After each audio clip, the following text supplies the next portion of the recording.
নমস্কার, সবাই কেমন আছেন? কৃষ্ণা রান্নাঘরে স্বাগত। আজকে আমি রান্না করব ধোকার ডালনা। এখানে আমি 200 গ্রাম ডাল নিয়ে নিলাম। ডালগুলোকে ভালো করে ধুয়ে ভিজিয়ে রেখেছি 4 থেকে 5 ঘন্টা। এবার ডালগুলোকে বেটে নেব।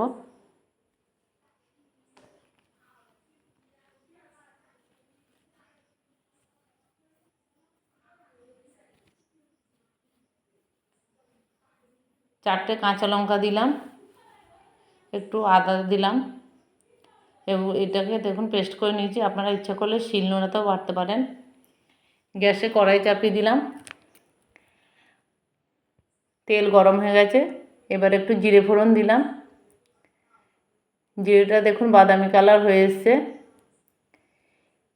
এবার একটু হিং নিয়ে আমি হিংটাকে জল দিয়ে গুলে রেখেছিলাম, হিংটা দিয়ে নেড়ে চেড়ে, হিংটা দিলে খুব সুন্দর একটা গন্ধ আসে।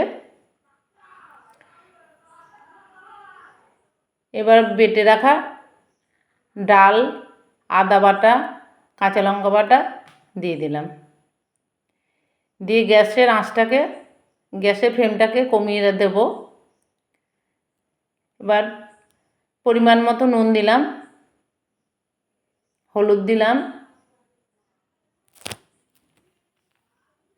জিরে গুঁড়ো দিলাম,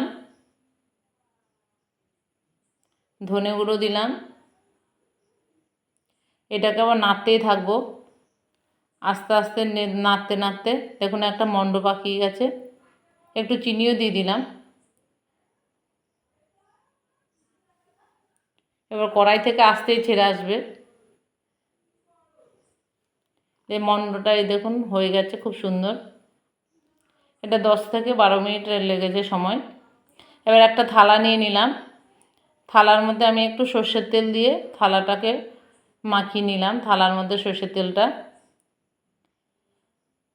আবার ওই ডালগুলো থালার মধ্যে ঢেলে আমি হাত দিয়ে গরম অবস্থায় করতে হবে, চেপে চেপে চেপে চেপে ভালো করে লাস্টে খুন্তি দিয়ে একটু সমান করে দিলাম।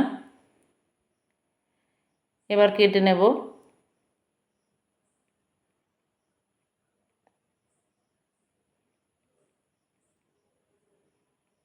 আমি এইভাবে কেটে নিচ্ছি দেখুন। আর আমি ভিডিও করলে ভিডিওটা আমি সঙ্গে সঙ্গে ছাড়ি না, 3-4 দিন পর ভিডিওটা ছাড়ি। আমি চৌকোভাবে কেটে নেব, কিন্তু রান্নাটা খুব ভালো হয়েছিল।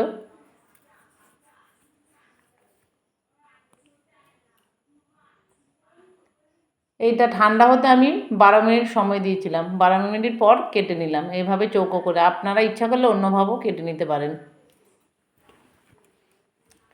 এবার গ্যাসে আবার একটা কড়াই চাপিয়ে দিলাম। কড়াইতে তেল দিয়ে তেলটা গরম হয়ে গেছে। গ্যাসের ফ্লেমটাকে ফুল আঁচেই রাখতে হবে। ফুল আঁচে যদি না রাখি তাহলে ধোকাগুলো ভেঙে যাবে।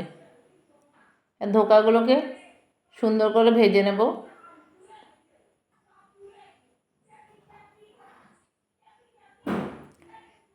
এখন ধোকাগুলো ভাজা হয়ে গেছে, তুলে নিচ্ছি। এইভাবে সব ধোকাগুলো ভেজে নিলাম। এবার ধোকা ভাজা তেল দিয়ে আমি রান্নাটা করব। এখানে জিরে ফোড়ন আর একটু 5 ফোড়ন দিয়ে দিলাম। ফোড়নটা দেখুন খুব সুন্দর একটা কালার এসছে, বাদামি কালার এসছে। একটা তেজপাতাকে ছিঁড়ে দিয়ে দিলাম। আমি আলু দিয়ে রান্না করব। আলুগুলো ভেজে নিচ্ছি একটু নুন একটু হলুদ দিয়ে। আলুগুলোকে সুন্দর করে ভেজে নিচ্ছি। আলু ভাজা হয়ে গেছে। এবার টমেটো কুচি দিয়ে দিলাম। টমেটো কুচি দিয়ে একটু নেড়ে চেড়ে আদা বাটা দিয়ে দিলাম। আদা বাটা দিয়ে আবার একটু নেড়ে চেড়ে নিলাম।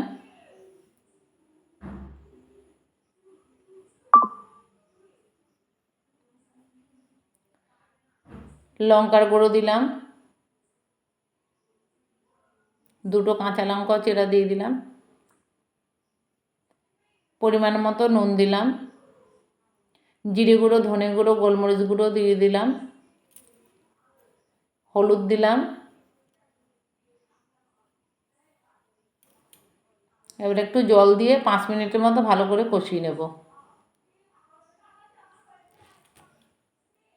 দেখুন কষানোটা হয়ে গেছে। খুব সুন্দর কষানো হয়ে গেছে। একটু চিনি দিয়ে দিলাম। এবার জল দিয়ে দিলাম। জল দিয়ে খুব ভালো করে রান্না করে নেব। আলুগুলো সেদ্ধ হয়ে গেছে। রান্নাটা দেখুন, এবার ধোকাগুলো দিয়ে দিচ্ছি। ভেজে রাখা ধোকাগুলো দিয়ে দিলাম। আমি এবার একটু গরম মশলার গুঁড়ো দিয়ে দেব। গরম মশলার গুঁড়ো দিয়ে 2 মিনিটের মতো রান্না করব। বেশি সময় আর রান্নার দরকার নেই, ধোকাগুলো ভেঙে যাবে। রান্নাটা হয়ে গেছে।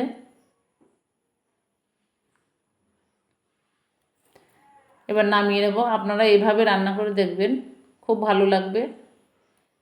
আপনারা যদি ইউটিউব থেকে দেখেন, ইউটিউবে আমার চ্যানেলের নাম কৃষ্ণা রান্নাঘর। আর ফেসবুক থেকে দেখলে একটা লাইক করবেন, কমেন্ট করবেন। আপনারা সবাই ভালো থাকবেন, সুস্থ থাকবেন।